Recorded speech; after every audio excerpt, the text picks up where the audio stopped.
Sud Radio, les clés d'une vie, Jacques Pessis. Sud Radio, les clés d'une vie, celle de mon invité. Votre vie, ce sont des romans que vous imaginez, mais aussi une histoire vraie, celle de vos liens avec un poète qui s'est battu envers et parfois contre tous. Avec vous aujourd'hui, nous allons parler d'amour, en évoquant parfois des choses pas toujours tendres. Bonjour Dominique Marny. Bonjour. Alors, vous êtes romancière, vous êtes la petite nièce de Jean Cocteau et vous publiez un très beau livre de fin d'année, un cadeau idéal, un livre qui s'appelle Je t'aime, je crois, et qui est un livre qu'on va évoquer dans Les clés d'une vie en évoquant votre parcours, puisque c'est le principe de l'émission. Alors, j'ai trouvé plusieurs dates vous concernant, et la première, elle est assez étonnante, c'est le 28 juin 1985, votre première télé, et on ne s'attend pas du tout à ce que vous soyez dans ces émissions. L'Académie des Neufs. Alors, premier roman, et vous êtes dans l'Académie des Neufs au dernier étage. Oui, c'est vrai. Et j'étais quand même un peu traqueuse parce que j'avais déjà vu. Mais vous savez pourquoi j'avais demandé à l'attaché de presse est-ce que je peux être à l'Académie des Neufs, parce que ma fille regardait ça et c'était son rêve de me voir dans cette émission. Donc en fait, c'est comme ça que je me suis retrouvée là, effectivement. C'était les débuts de Jean-Pierre Foucault à la télévision. Cette émission, on est tous passés un jour ou l'autre en ayant le vertige. Et je crois que ce jour-là, l'invité d'honneur, c'était Robert Charlebois. Je ne sais pas si vous en souvenez. Et il avait eu droit à un gâteau pour son anniversaire. Alors ça, je ne me souviens pas, mais est-ce qu'il n'y avait pas Florent Pagny qui était débutant? Débutant aussi. Voilà, ça, vous voyez, je me souviens de ça. Alors, ce livre que vous évoquez dans l'Académie des Neufs, c'est Crystal Palace, c'est-à-dire un monument de verre et d'acier qui a abrité une exposition universelle, la première, je crois, à Londres en 1851. Oui, c'était vraiment la première exposition qui était dédiée à l'ère industrielle, parce qu'en fait, c'était les tout débuts, et le monde entier s'était jeté à Londres, dans cette banlieue de Crystal Palace. Et d'ailleurs, il a brûlé ce Crystal Palace. Alors maintenant, il y a un Crystal Palace qui existe, mais qui est près de New York, qui est aux États-Unis. Ça n'a plus rien à voir avec le premier. Voilà. Et il y avait un cabaret-bar qui s'appelait le Crystal Palace à Toulouse, qui a été un centre de la résistance entre 40 et 44. Alors ça, je l'ignorais. Alors, il se trouve donc ce monument qui est composé d'éléments préfabriqués, c'est la première exposition universelle, que l'on doit à un Anglais, parce qu'on ignore que c'est un certain Henry Cole qui a visité l'exposition nationale des produits de l'industrie agricole et manufacturière de 1849 à Paris, qui a eu l'idée de cette exposition. C'est ça, et qui a été inaugurée par la reine Victoria. C'était extraordinaire, cette inauguration. Et alors, on voyait, à une époque, on n'imaginait pas tellement ce qui se passait dans le reste du monde, et on voyait toutes les plus belles inventions et fabrications du monde entier. Alors, pour faire ce livre, Dominique Marny, c'est un immense travail de recherche. C'était un immense travail de recherche, et d'autant plus que maintenant on a beaucoup plus d'outils dans nos mains, c'est-à-dire qu'il y a Internet, qu'il y a des avantages extraordinaires. Mais à l'époque, non, il fallait écumer les bibliothèques. Et c'était compliqué de trouver des documents du 19e siècle. C'était compliqué, il y en avait certains aussi qui étaient en anglais, c'était ceux-là aussi qui étaient intéressants. Donc c'était un travail de recherche, mais c'est bien parce que ça m'a formée à la recherche. Et même si maintenant c'est peut-être plus simple, moi je reste très exigeante sur les recherches pour les romans, parce qu'on ne peut pas dire n'importe quoi. Alors les romans, justement, écrire, je crois, ça a toujours été le but de votre vie. Oui, j'en étais pas consciente, mais c'est vrai que petite, je commençais déjà à me raconter des histoires. Je lisais beaucoup, énormément, mais c'était une époque aussi où on lisait beaucoup plus que maintenant. Donc je lisais beaucoup, je me racontais des histoires, j'en écrivais des bribes, mais j'avais pas du tout dans l'idée que je deviendrais romancière. Pour moi, ça me paraissait beaucoup trop compliqué. Et puis c'est venu tout d'un coup. Je crois qu'en fait, il faut pas tellement réfléchir. Il y a quelque chose qui s'est imposé, une histoire, Crystal Palace, et puis voilà, les choses se sont faites. Je dirais presque d'elles-mêmes. Et vous habitez dans un Paris différent de celui d'aujourd'hui, beaucoup plus joyeux, beaucoup plus calme. Et je crois que vous étiez pas loin du Panthéon. Alors, adulte, oui. Mais enfant et adolescente, si on parle des débuts de mes lectures, etc., non, c'était rue François 1er. Mais bon, après, c'est vrai que je suis allée au Panthéon. Et voilà, ça s'est continué là. Mais quand on change de lieu, vous savez, moi, j'ai une sorte de... Je me dis, mais est-ce que si je change, si je déménage, je vais écrire de la même manière? Est-ce que je vais pas perdre mon inspiration? Enfin, vous savez, il y a des espèces de choses un peu comme des gris-gris, oui, comme ça. Et puis finalement, non.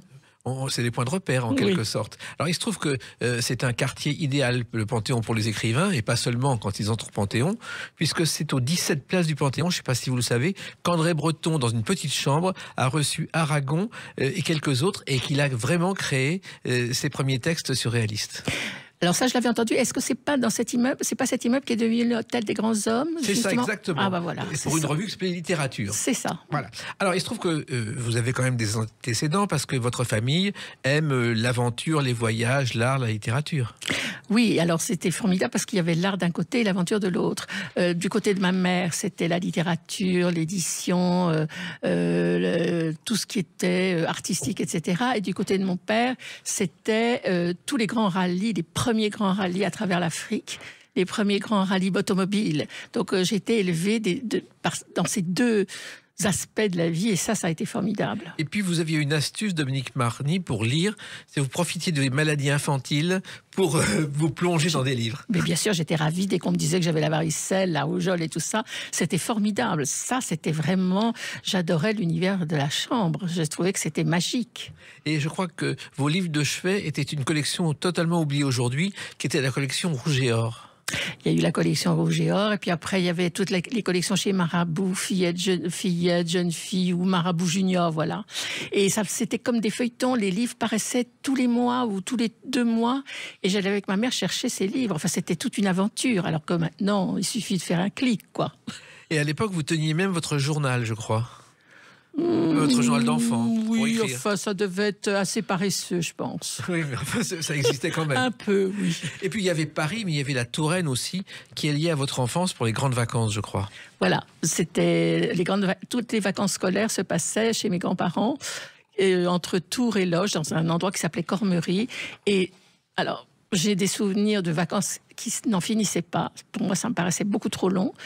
J'ai des souvenirs d'ennui, c'était en pleine campagne, et peut-être que justement, pour juguler cet ennui, j'ai découvert le plaisir de la lecture, et c'est là où j'ai compris qu'avec la lecture, on ne s'ennuyait jamais. Oui, mais la maison de vos grands-parents était énorme, je crois, Dominique Marty. Oui, elle était grande, avec des immenses couloirs, et on pouvait avoir un peu peur quand on la parcourait à certaines heures de la soirée. Ah bon, pourquoi? Mais non, en plus de ça, non, c'était pas une maison c'était une maison construite en 1930, vous voyez, donc en fait totalement art déco, donc il n'y avait pas des histoires de fantômes qui remontaient à des siècles précédents, non, pas du tout. Mais quand même, elle était impressionnante. Mais je crois que c'est votre grand-mère qui vous avait raconté l'histoire de cette maison. Oui, en fait, ma grand-mère venait d'accoucher, donc ma mère venait de naître, et mon grand-père lui avait dit, c'est une époque où on faisait des cadeaux assez somptueux, il lui avait dit, écoute, voilà, pour la naissance de notre fille, est-ce que tu voudrais avoir une maison à la campagne? Elle a dit oui, en Touraine. Alors ils ont sillonné la Touraine, ils ont failli acheter la maison où séjournait Balzac, qui s'appelait Sachet.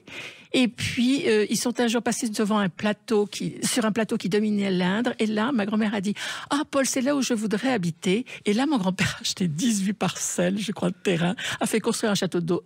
Il a donné l'eau au village voisin.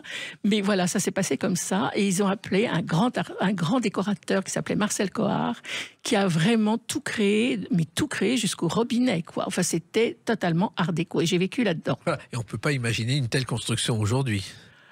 Je ne sais pas, pourquoi pas, mais peut-être avec des architectes formidables, des décorateurs formidables.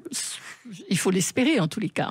Et je crois aussi que des parachutistes anglais ont été cachés pendant la guerre dans cette maison. Alors oui, ils ont été cachés par la femme du jardinier.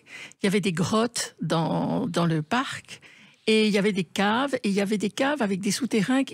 La région était connue pour des souterrains. Alors, je ne crois pas qu'elle les ait cachés dans des souterrains, mais elle les a cachés dans les caves. Et mes grands-parents ne le savaient pas. Et il valait mieux qu'ils ne sachent rien, parce qu'ils auraient tremblé quand même, étant donné que là, si on trouvait les parachutistes, vous imaginez bien ce qui se passait. Exactement. Alors, ça, c'est votre enfance, Dominique Marny. Et je crois qu'adolescente, après le bac, c'est l'école du Louvre.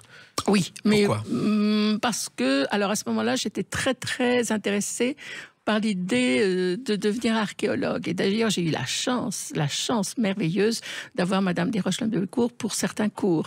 Mais bon, je ne suis pas du tout devenue archéologue, parce que quand j'ai compris qu'au fond, c'était pas simplement des aventures, des recherches, et qu'il fallait étiqueter, qu'il fallait être très minutieux, c'était pas du tout pour moi. Ah bon? Non, pas du tout. Indiana Jones, oui, mais le reste, non. Voilà, c'était ça. Mais ça pouvait aussi vous conduire à de hautes fonctions, l'histoire de l'art. Ah, mais moi, je m'en fiche des hautes fonctions. Ça m'intéresse pas, au fond. Et d'ailleurs, c'est les premiers livres que vous avez écrits, tout ce que vous avez appris dans cette école du Louvre, ça vous a servi pour Les Fous de Lumière ou Les Désirs et les Jours. Oui, mais ça me sert tout le temps, en fait. Ça me sert tout le temps. Et je crois que enfin, ce qui est important, c'est de toujours chercher à apprendre quelque chose. Et moi, aujourd'hui, tous les jours, j'apprends des choses que j'ignore dans des domaines qui sont différents quelquefois. Mais pour moi, ce besoin de connaissance, c'est indispensable. Enfin, je ne pourrais pas exister autrement. Et à l'époque, le côté connaissance, c'était les peintres impressionnistes. Oui, ça a été... Alors, j'ai écrit 2 romans qui s'appelaient... le premier s'appelait Les Fous de Lumière, oui. Et le deuxième, Les Désirs et les Jours. Ça. Et là aussi, c'était des recherches à n'en plus finir, parce que là, il fallait aussi écumer les musées, les bibliothèques, et il n'y avait rien à portée de main comme ça. Et ça a été vraiment le roman de l'impressionnisme, c'est-à-dire que j'ai voulu raconter les impressionnistes dans leur vie quotidienne, et j'ai essayé vraiment d'être le plus juste possible. Et votre carrière de romancière a commencé tardivement après la naissance de votre fille? Oui, c'est vrai. Voilà, c'est vrai. J'ai commencé à publier, je crois que j'avais 30 ans, 29, 30 ans, quelque chose comme ça. C'est rare, en général, on publie beaucoup plus tôt, on s'essaye beaucoup plus tôt. Mais vous voyez, je me suis fait attendre. Mais vous aviez envie quand même de faire des romans? Non, je pense... Enfin, non, je n'y ai pas pensé. En fait, jusqu'au moment où une histoire s'est imposée, je me suis dit, bon, voilà. Et en fait, j'ai pas réfléchi, quoi. Ah. Mais non, je pensais travailler peut-être plutôt dans l'édition ou dans les librairies, des choses comme ça. Enfin, quelque chose qui avait un rapport avec la littérature, mais je pensais pas écrire moi-même. En plus, ça a été des succès. Et puis, vous avez mis les bouchées doubles quand il y a eu aussi un second dossier, si j'ose dire, à traiter, qu'on va évoquer à travers une date clé aussi, le 25 septembre 1946. À tout de suite sur Sud Radio avec Dominique Marny.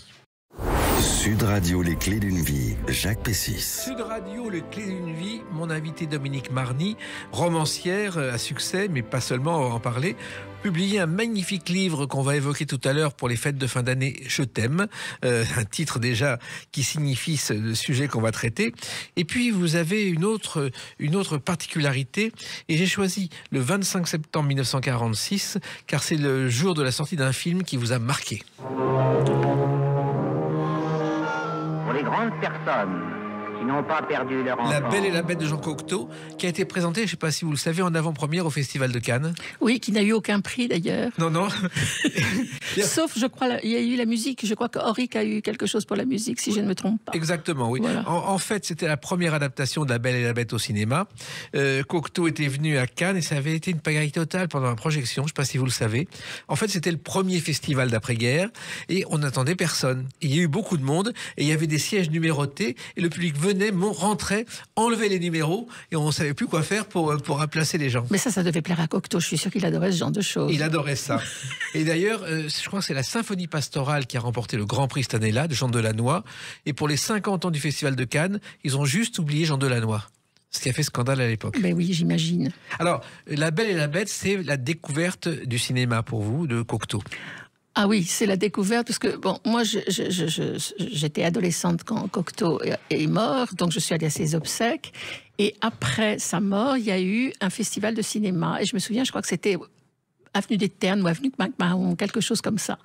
Et donc, je suis allée avec ma mère et mon frère et j'ai découvert La Belle et la Bête que je n'avais encore jamais vue. Et je suis contente de ne pas l'avoir vue plus jeune, au fond. Pourquoi ? Parce que je trouve que on comprend beaucoup plus. Je pense qu'il faut avoir une certaine expérience, peut-être, des choses. Je ne parle pas du film de Walt Disney, qui est très joli d'ailleurs aussi, mais je pense que pour La Belle et la Bête de Cocteau, je pense que c'est bien d'être un peu adolescent et pas simplement enfant, où on passerait à côté de certaines choses. Et ce film, je précise, a remporté le prix Louis Deluc, qui était le prix prestigieux du cinéma. Alors, si je parle de Cocteau, c'est que c'est votre grand-oncle. Ce que vous n'avez pas dit pendant des années.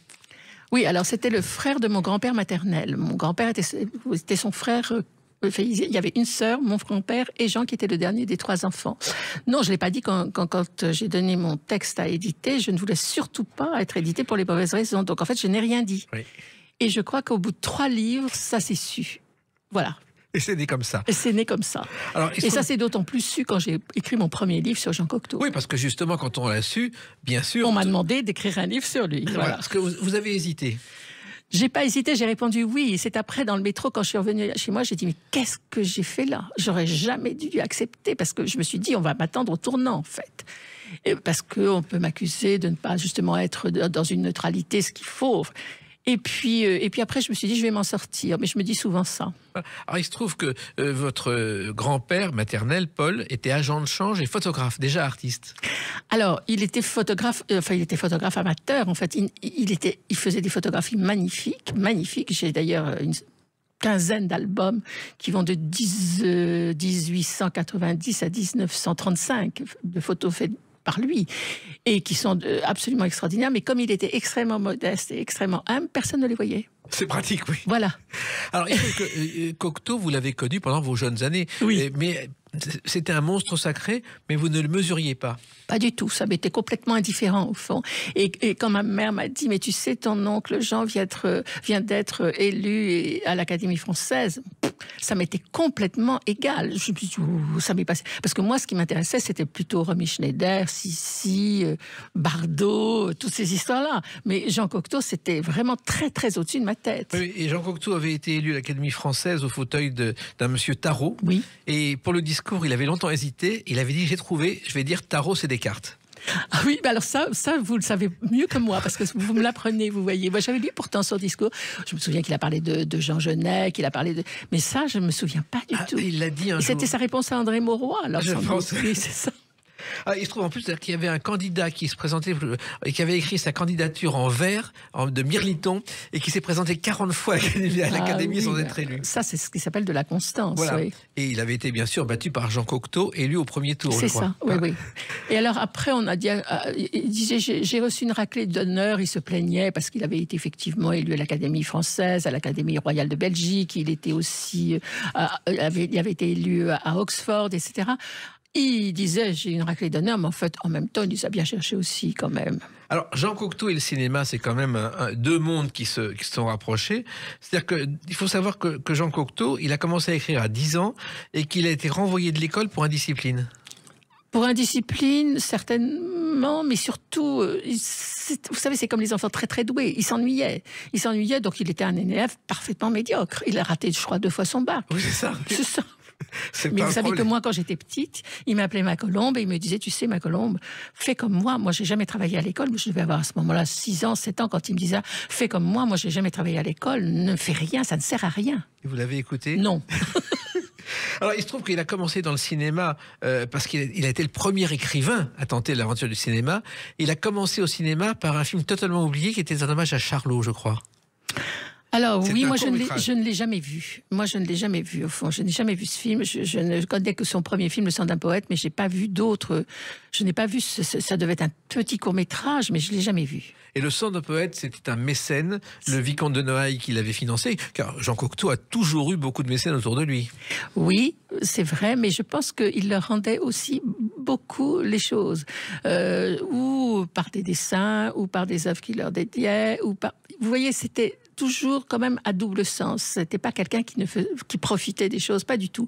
Je pense qu'il avait sa manière à lui de les remercier. Et Le sang d'un poète, qui est son premier moyen-métrage, au départ, ça devait être un dessin animé.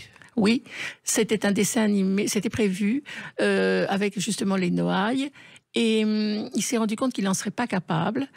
Et il a proposé aux Noailles de faire un film parce qu'il trouvait que, en fait, les poèmes perdaient de leur intensité quand ils étaient traduits dans une autre langue. Et plutôt que de faire un film où il y aurait des sous-titres, il a pensé à faire très très peu de dialogue, mais que tout passe par l'œil, par la caméra. Et en fait, c'est un film totalement surréaliste, mais avec la première traversée du miroir bien connue chez Cocteau. Exactement. Et alors ça, c'est le premier volet d'une trilogie. Le second film, Charles Trenet l'a évoqué en chanson. Orphée, je sais quel est ton mal. J'ai connu ton chagrin. Je sais que Trenet et Cocteau étaient inséparables. D'ailleurs, lorsque Max Jacob a connu Trenet, il l'a envoyé chez Cocteau. Ils sont devenus copains et Max Jacob a téléphoné à Cocteau. C'est moi qui l'ai découvert Trenet, pas toi, et il lui a raccroché au nez.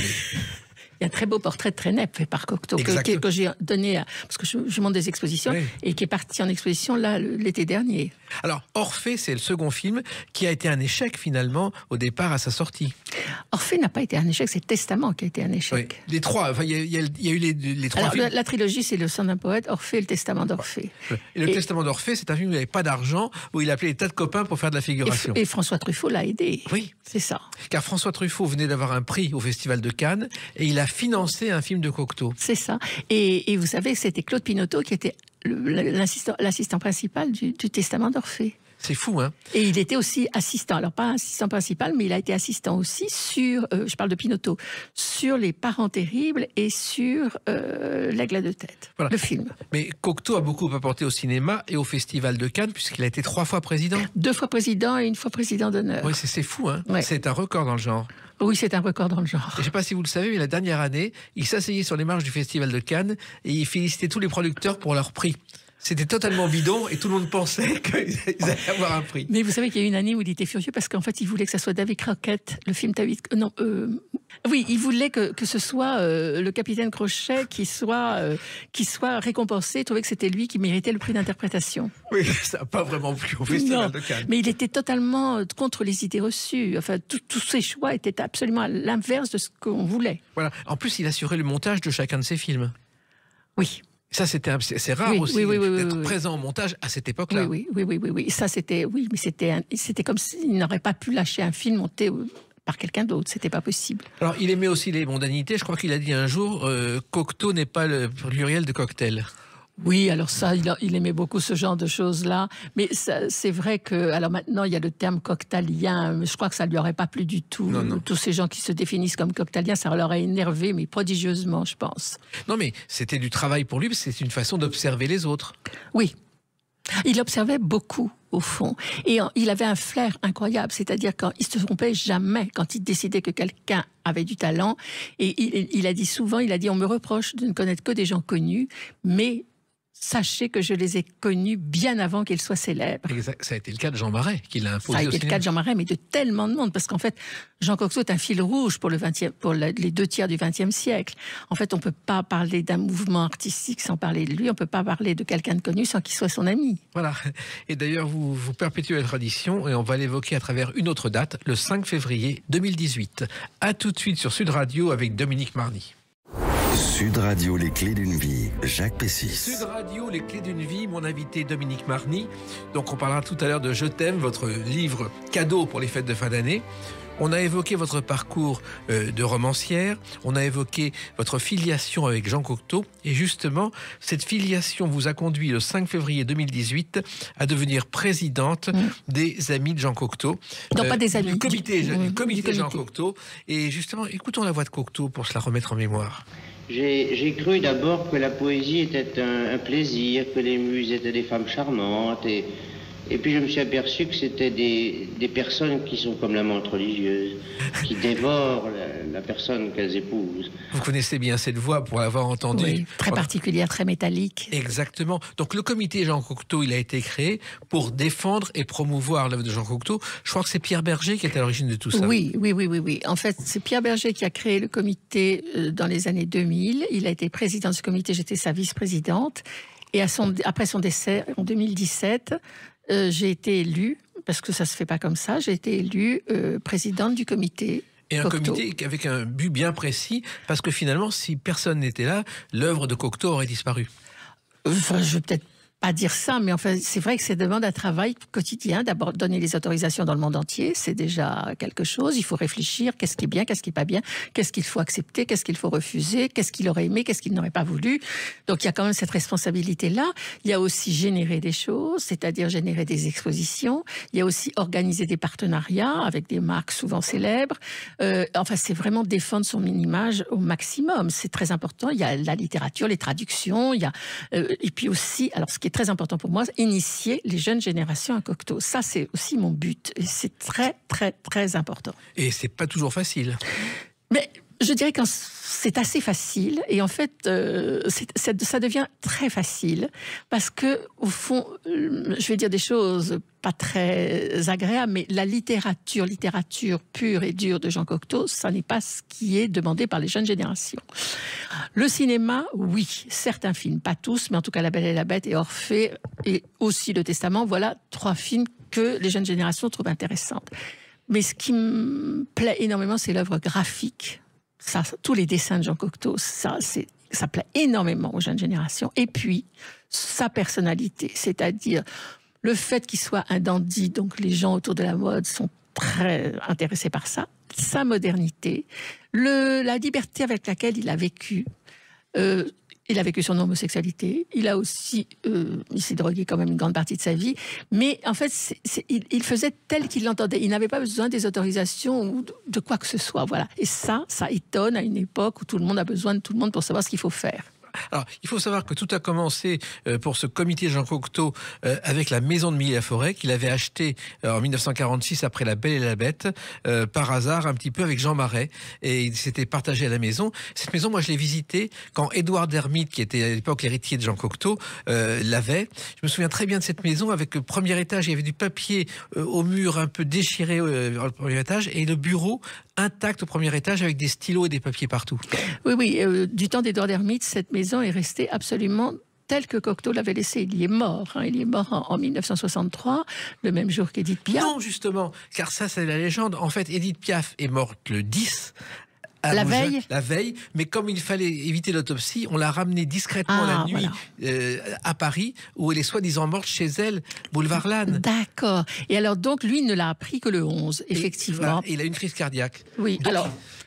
Je ne sais pas si la crise cardiaque, on a beaucoup monté cette légende. Je pense que la crise cardiaque, il savait qu'elle arriverait parce qu'il avait eu un infarctus très peu de temps avant son deuxième infarctus et qu'il se savait en sursis. Donc, bon. Mais en tout cas, c'est vrai qu'il est mort le 11 octobre 1963, le jour où on a annoncé le décès d'Édith Piaf. Alors, il y avait la maison et il y avait aussi cette chapelle que j'ai visitée à l'époque, justement, qui est une chapelle qu'il avait entièrement décorée et dessinée. Ah oui, comme un pharaon qui organise son tombeau.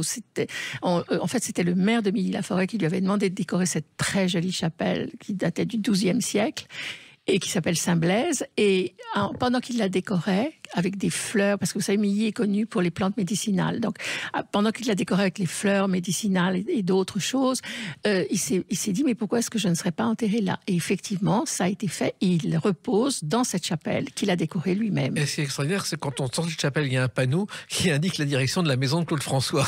Ah oui, parce qu'il y avait plusieurs personnes qui habitaient à Milly.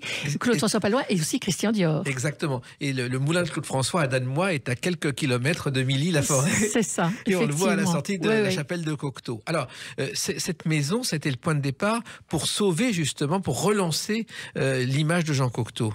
Il a fallu la rénover. Elle a été rénovée par Pierre Berger. Voilà. Et elle est aujourd'hui visitée de temps en temps. C'est inégal, dirons-nous. Écoutez, c'est une maison qui maintenant est gérée par la région Île-de-France. Donc, nous, on a donné cette maison à la région et la région s'en occupe. Elle fait ce qu'elle veut. Bon. Alors, il se trouve qu'il a beaucoup travaillé dans cette maison. Il disait toujours, j'ai énormément travaillé et je me suis fabriqué une armure morale par rapport à tous ceux qui me critiquaient. Oui, il ajoutait, pour quelqu'un qu'on accuse de dilettantisme, j'ai beaucoup travaillé. Et c'est vrai que quand vous voyez tout ce qu'il a fait, c'est absolument hallucinant. Et c'est d'autant plus hallucinant que c'est quelqu'un pour qui les choses paraissaient effectivement très faciles. Moi, je pense qu'il travaillait la nuit. La nuit, c'était ce qu'il appelait les songes dormis debout, c'est-à-dire entre le sommeil, la veille et les fumeries d'opium. C'est aussi le moment où il était tranquille pour son inspiration. Je pense qu'il travaillait beaucoup la nuit, quand c'était le grand silence, quand il n'y avait pas de téléphone, il n'y avait pas tout ça. Voilà. Il sortait dans la journée. Il allait au théâtre tous les soirs, pratiquement. Pratiquement, où il voyait en tout cas beaucoup de monde. Il avait une activité incroyable dans la journée et je pense que oui, la nuit lui appartenait et c'est là que l'œuvre se formait. Alors, Jean Cocteau doit sa découverte du théâtre, je crois, à sa mère, à 6 ans. Et déjà, il imaginait des décors, des mises en scène. Oui, il voyait ses parents. Sa famille habitait rue La Bruyère, dans le 9e arrondissement, et ses parents allaient très souvent au théâtre, à l'Opéra Comique ou à l'Opéra. Et il voyait sa mère partir au théâtre, s'habiller dans cette robe de velours rouge qu'il décrit dans Portrait souvenir. Et elle revenait, et le lendemain, il trouvait les programmes de ce qu'elle avait vu. Alors, il était encore très jeune, mais ça le fascinait. Et il allait avec sa gouvernante, et il allait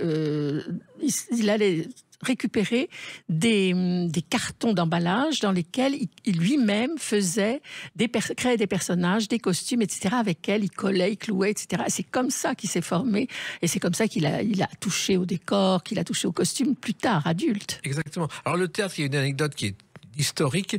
En 1943, il y a le Soulier de satin, mis en scène par Jean-Louis Barrault à la Comédie Française. C'est le couvre-feu, donc c'est de 17h à 22h.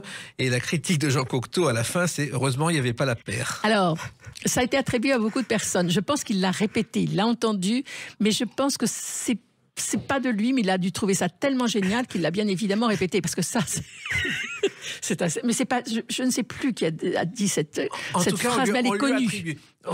Charles Trenet m'a dit un jour, Cocteau m'a téléphoné et m'a dit cette formule le lendemain matin. Je crois qu'il s'est emparé de quelque chose qui était assez brillant, dit par quelqu'un d'autre.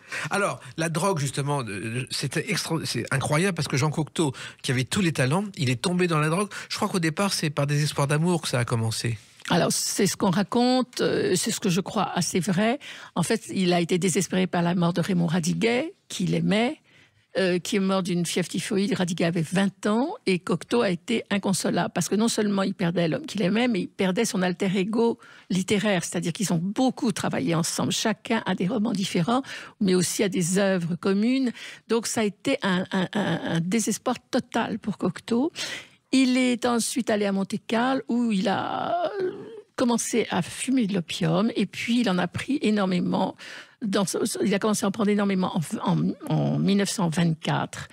Et ça a été un début d'une addiction qui a duré toute sa vie. Et il a fait 7 ou 8 cures de désintoxication, en sachant très bien au fond de lui-même qu'il recommencerait. Jean, la Côte d'Azur, c'est important pour lui. Je crois qu'il allait souvent à Nice. Il a vu Stravinsky à Nice. Il a vu des tas de gens. C'était une passion pour les grands de ce monde et les grands écrivains, les grands musiciens. Je crois qu'il aimait les gens avec qui le dialogue s'instaurait, et quand ça fusait. En fait, il avait besoin d'être ou intéressé au minimum ou ébloui au maximum. Mais il ne pouvait pas se contenter d'avoir des dialogues médiocres avec des gens qui ne lui apprenaient rien ou qui n'incitaient rien, au fond. Stravinsky, c'est le Sacre du Printemps, quand même. Bien sûr. Et puis ça a été, alors là, ça a été le bouleversement quand il a entendu au Théâtre des Champs-Élysées, qui était un scandale. Les gens hurlaient. Et lui, il savait que c'était absolument magnifique. Mais ça a eu un tel scandale, c'était les ballets russes, qu'il a réussi ensuite à travailler pour les ballets russes. Oui, il a réussi à approcher Diaghilev, qui était le mentor des ballets russes, par Missia Certes, qui était l'égérie de Diaghilev, et il a essayé jusqu'au moment où il a créé Parade en 1917, pendant la Première Guerre mondiale, et il a créé Parade avec Picasso qui créait les décors, Éric Satie pour la musique, et les ballets russes, enfin, pour la chorégraphie. Personne n'imaginait que ce serait mythique aujourd'hui. Personne ne l'imaginait, ça aussi c'était un scandale, mais ça, il était ravi, Cocteau, de faire scandale. C'était tout ce qu'il voulait, parce qu'en fait il avait connu la belle époque, cette époque très ampoulée, cet art de vivre, cette facilité de vie avant cette guerre de 14, et puis tout d'un coup c'était la modernité. Et lui, ce qu'il voulait, c'est justement un nouveau langage et basculer dans cette modernité, ce qu'il a fait avec Parade. Voilà, et aller au-delà de la modernité, puisqu'il a été un fan inconditionnel, il croyait aux soucoupes volantes. Ah oui, alors ça, c'était à la fin de sa vie, effectivement. Dans les années 50, il a vraiment cru il a cru aux soucoupes volantes, et puis il voulait vraiment pas en démordre parce que ça lui convenait tout à fait, cette histoire. Il y a eu des alertes de soucoupes volantes à l'époque dans les journaux. Il était dans le Midi à ce moment-là, et il a entamé une correspondance avec un passionné des soucoupes volantes qui était Émile Michel. Il y a une correspondance croisée des deux qui est assez extraordinaire. Il a fait des dessins, je les ai exposés il y a pas longtemps, de soucoupes volantes, de cosmos, de choses absolument incroyables, et il y croyait absolument. absolument, absolument. Il l'a écrit dans son journal. Voilà. Alors, il habitait à l'époque un petit appartement rue Montpensier, à côté du Palais Royal. Et Mireille m'a raconté, elle habitait juste au-dessus, au 5e étage, qu'elle avait racheté cet appartement après la mort de Cocteau, en se disant, il n'y a pas d'ascenseur pour aller au 5e, si j'ai un problème, j'habiterai là-dedans. C'est ce qu'elle a raconté. Oui, alors c'est ce qu'elle a raconté, mais c'est faux. Ah, c'est faux. Oui, c'est totalement faux. Non, ça n'a jamais racheté cet appartement qui est resté l'appartement d'Édouard Dermite, qui était le légataire de Cocteau. Donc elle ne l'a jamais racheté. Voilà, mais en même temps, Mireille et elle Cocteau, a été sa voisine. Et c'était très amis pendant des années. Et surtout, Cocteau était très ami avec Emmanuel Berle, le mari de Mireille. Oui, qui était aussi un philosophe, journaliste bien connu. Il a laissé une œuvre considérable et il a ouvert la voie à beaucoup d'autres, finalement, Cocteau. Ah, je pense qu'il a ouvert la voie. Je pense qu'il était très généreux d'offrir ce qu'il pouvait offrir, d'offrir ses connaissances, d'offrir son aide, de lancer des jeunes, de croire justement que ces jeunes allaient faire des choses formidables. Je pense qu'il a vraiment œuvré pour ça, oui. Et il œuvrait aussi pour les autres en les recevant à déjeuner au Grand Véfour, à côté de chez lui, où il avait sa table au quotidien. Alors, il avait sa table au Grand Véfour et Colette avait la sienne. Oui. Et c'est vrai que ça devait être assez extraordinaire. Mais ils étaient plusieurs artistes et écrivains à se retrouver dans ce restaurant qui est devenu totalement mythique, sous l'aide de Raymond Oliver. Exactement, qui faisait Art et Magie de la cuisine, première émission culinaire à la télévision. Alors ça, c'est le côté humour. Et maintenant, on va parler d'amour à travers la date du 15 novembre 2024. À tout de suite sur Sud Radio avec Dominique Marny. Sud Radio, les clés d'une vie, Jacques Pessis. Sud Radio, les clés d'une vie, mon invité Dominique Marny. On a parlé de vos romans, on a parlé de Jean Cocteau, dont vous êtes la petite nièce, et on en revient au 15 novembre 2024 avec la sortie d'un album magnifique, étonnant, qui s'appelle « Je t'aime » et qu'on pourrait symboliser par cette chanson. Parlez-moi d'amour, redites-moi des... Lucienne Boyer, Parlez-moi d'amour, chanson qui a été célèbre dans le monde entier, je ne sais pas si vous le savez. Elle a descendu un jour la 5e avenue comme une présidente des États-Unis avec la foule qui l'acclamait grâce à Parlez-moi d'amour. Voilà, c'est formidable, vous voyez, ça s'exporte. Alors, ce livre, Je t'aime, c'est sur le sentiment amoureux qui vous passionne depuis des années, Dominique Marny. Oui, alors ça m'a beaucoup intéressé évidemment quand j'écrivais des romans, parce que c'est quand même souvent dans le centre de certains romans. Donc ensuite, j'ai beaucoup travaillé sur le sentiment amoureux en Occident. J'ai publié plusieurs livres sur ce sujet, sur les correspondances amoureuses, sur l'amour dans les écrits, dans la littérature, les scènes d'amour dans la littérature, etc. Après, depuis 2012, je suis très souvent commissaire d'exposition. Alors, des expositions sur Cocteau, mais pas que, et beaucoup d'expositions sur le sentiment amoureux.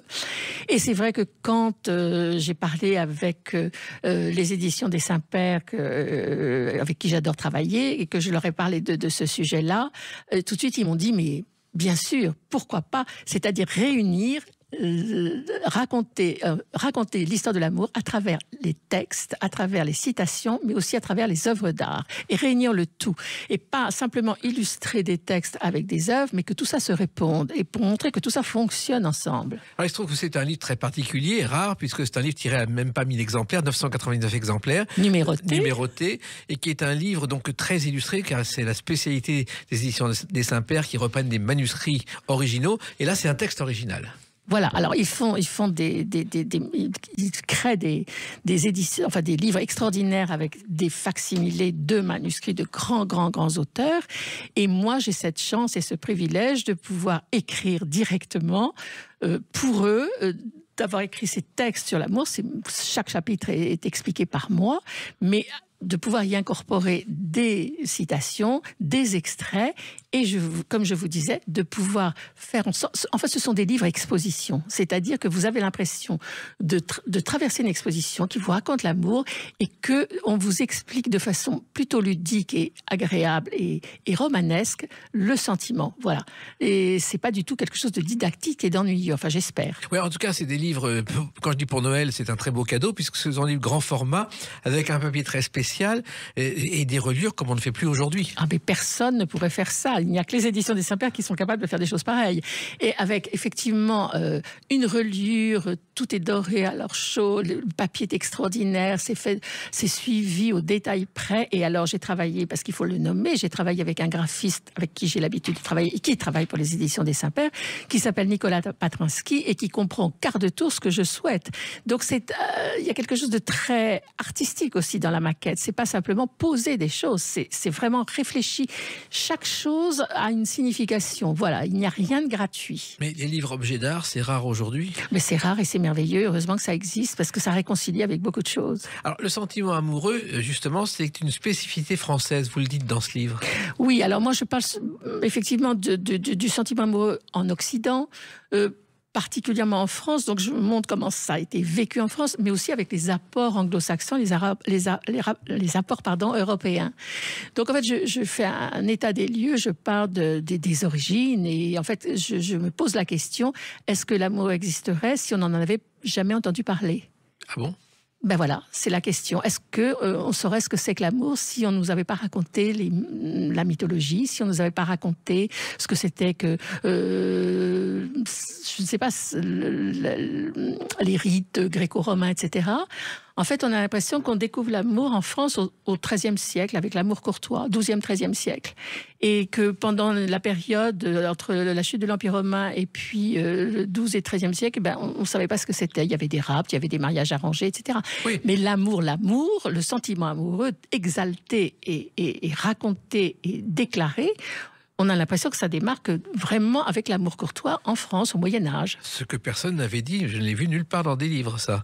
Bah, si, je suis pas la première à le dire quand même, mais c'est vrai que c'est quand même très passionnant de voir ça. Alors après, l'amour, c'est un songe persistant, c'est ce que tout le monde voudrait connaître, et même ceux qui sont malheureux en amour n'ont qu'une envie, c'est même, quitte à souffrir encore une nouvelle fois, c'est recommencer l'expérience. En fait, on se rend compte qu'on ne s'arrête pas forcément à un désespoir ou à une séparation et qu'on recommence.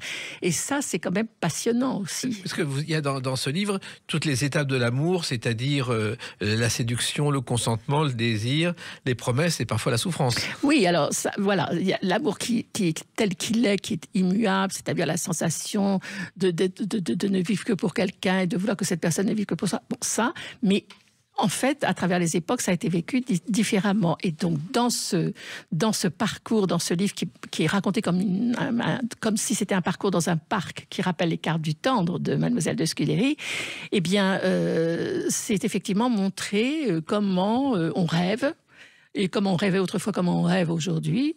C'est comment on se déclare, comment on se séduit, comment on s'embrasse, comment on se désire, comment on souffre, comment on correspond, comment on partage, comment on promet, c'est tout ça. Et on se rend compte que dans les formes, c'est totalement différent, que ça a beaucoup évolué selon les époques. Voilà. Et il y a une chanson que vous évoquez, qui est un poème au départ, mais Brassens l'a mis en musique. Rien n'est jamais acquis à l'homme, ni sa force, ni sa faiblesse, ni son cœur. Et quand il n'y a pas d'amour heureux, poème de Louis Aragon. Vous savez pourquoi il a écrit ce poème ? Il était en 43 en résistance à Lyon, et Elsa Triolet s'en va parce que les résistants ne pouvaient pas vivre ensemble de peur d'être arrêtés. C'est ça. Et après, il se retrouve à Nice, c'est ça ? C'est ça. Voilà, oui. Alors c'est vrai qu'il n'y a pas d'amour heureux, mais en même temps, Aragon est présent. Il y a aussi Victor Hugo, Marivaux, Colette, Kessel. Vous avez réuni, et c'était pas simple, tout ce qui se rapporte à l'amour est écrit par de grands auteurs. Oui, et ça se rapporte à ce que je disais tout à l'heure, c'est-à-dire qu'en fait, il n'y a pas d'amour heureux, enfin il y a des amours heureux, mais de façon plus ou moins courte ou éphémère. Parce que quand on cite Victor Hugo, quand on cite Kessel, quand on cite pas mal de personnes qui sont là, on se rend compte qu'ils ont aimé plusieurs personnes dans leur vie et qu'ils ont juré à chacun ou à chacune que c'était... D'ailleurs, on parlait d'Édith Piaf. Édith Piaf a juré à ses amants successifs qu'ils étaient plus extraordinaires. Elle n'avait jamais connu quelque chose d'aussi extraordinaire. Oui. Bon, voilà, vous voyez, donc je crois qu'en fait, finalement, les gens les plus aguerris, les auteurs les plus aguerris, finalement, tombent dans le même écueil. Alors, il se trouve qu'il y a effectivement cette évocation sous forme de citation, mais il y a aussi des textes, des lettres manuscrites et des œuvres d'art. Oui. Oui, parce que c'est vrai que l'amour, que vous étudiez la peinture, la sculpture, la photographie, en fait tout ce qui relève. J'ai pas abordé la chanson parce que ça mériterait un livre absolument à part. Mais en tout cas, toutes les disciplines artistiques, vous vous rendez compte que l'amour est omniprésent. C'est presque la place privilégiée. Je crois que c'est la place privilégiée pour les artistes. Donc voilà, j'avais l'embarras du choix. Le principal, c'était surtout de ne pas se perdre. Voilà, il fallait faire le choix. Il fallait faire le choix. Comment on fait pour faire le choix? C'est par étapes, Dominique Marny? Alors, moi, je dirais que je l'ai fait un peu, oui, par connaissance, mais j'ai beaucoup aussi laissé libre cours à l'intuition. Et puis, je trouvais qu'il fallait que ça fonctionne ensemble. C'est ce que je vous disais tout à l'heure. Il faut que ça se réponde. Ça ne doit pas être posé posé par hasard, vous voyez.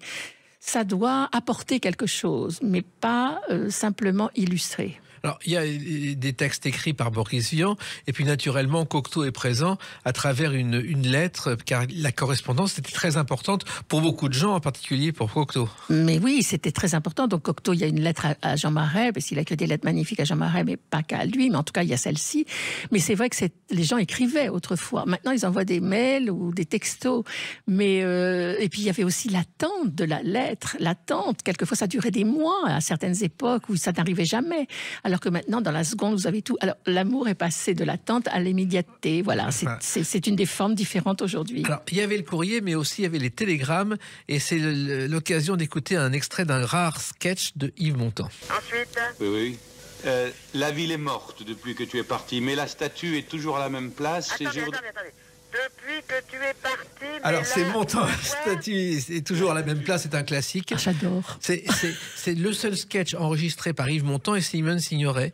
Symbolise le télégramme téléphoné. Ah, mais oui, mais c'était ça, mais ça a été ça pendant longtemps. Et avant le télégramme, il n'y avait même pas les télégrammes, il y avait les courriers. Puis à une époque, les courriers étaient lus par les parents ou lus par les gouvernantes, etc. Enfin, il fallait déjouer des tas d'obstacles. Alors que maintenant, il n'y a plus aucun obstacle à déjouer, quoi. C'est regrettable, non? Écoutez, moi je ne sais pas, chacun son époque, peut-être que c'est très bien pour certaines choses aujourd'hui. Il y a des gens qui vous disent que les plateformes de rencontres, puisque tout le monde, beaucoup de gens se rencontrent par des plateformes, vous disent que les plateformes ont des logiciels qui font le tri et qu'elles vous proposent des gens qui sont adaptés à ce que vous cherchez.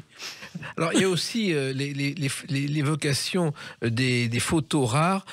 La plus célèbre, c'est quand même le baiser, les amoureux de Paris de Robert Doisneau. Ah oui, il y a Robert Doisneau, il y a Brassailles aussi, ça fait partie des et puis il y a plus récemment Helmut Newton, ça fait partie des photographes qui ont vraiment illustré le baiser de façon extraordinaire. Enfin, je crois que leurs photos ont fait le tour du monde. Doisneau, on sait maintenant qu'en fait la photo c'était arrangé. Il avait pris 2 étudiants dans un café, leur il valait 500 francs et vous posez pour la photo. C'est ça, c'est pas du tout des anonymes qui se brassent par hasard. Non, pas du tout, c'était très très réfléchi, très organisé. Et puis dans ce livre, vous évoquez, Dominique Marny, les films et les pièces de théâtre autour du thème de l'amour, car il y en a d'innombrables. Innombrables, vraiment, mais je pense que tous les auteurs, tous les grands auteurs dramatiques ont touché à ce thème-là. En fait, on peut penser à tout le monde, on peut penser à Racine, on peut penser à Marivaux, je veux dire, Victor Hugo, ça ne s'arrête pas. Et le baiser de cinéma a fait rêver toutes les générations. Oui, le fameux French kiss, oui, c'est-à-dire que le baiser où on s'embrasse sur la bouche, qui est arrivé qu'à une certaine époque. Alors là, ça fait le tour du monde aussi. Et d'ailleurs, maintenant, quand on parle de French kiss, tout le monde sait ce que c'est. Exactement. Il se trouve aussi que je sais que Lino Ventura a tourné avec Bardot. Il a refusé de l'embrasser sur la bouche parce qu'il dit « Ma femme Odette sera furieuse » et il a refusé la scène. Oui, il avait la réputation de refuser d'embrasser ses partenaires sur le tournage. Puis vous évoquez aussi Humphrey Bogart et Ingrid Bergman, qui sont quand même des mythes avec Casablanca. Bien sûr. Il y a aussi Clark Gable. Avec Autant n'emporte le vent, quand il dit à Scarlett, quand Red dit à Scarlett, vous avez besoin d'être embrassé par quelqu'un qui sait s'y prendre, ou quelque chose comme ça, il lui dit quelque chose comme ça. Voilà, mais à l'époque, vous imaginez, ça c'était quand même, dans des années, on parlait peu du sentiment amoureux et très très peu de la sexualité. Eh bien, il y a aussi un film, L'affaire Thomas Crown, où il y a un baiser aussi mythique. Pendant la partie d'échecs. Voilà. Oui. Et le baiser le plus long de l'histoire du cinéma, je me suis un peu renseigné. Le premier, c'était 2 minutes 30 secondes, un record, dans le film d'Hitchcock, Les Enchaînés, où il a obligé Cary Grant et Ingrid Bergman à s'embrasser pendant 2 minutes 30. C'est ça. Alors peut-être que je ne sais pas si ça leur faisait forcément plaisir, mais en pas tout vraiment. Cas...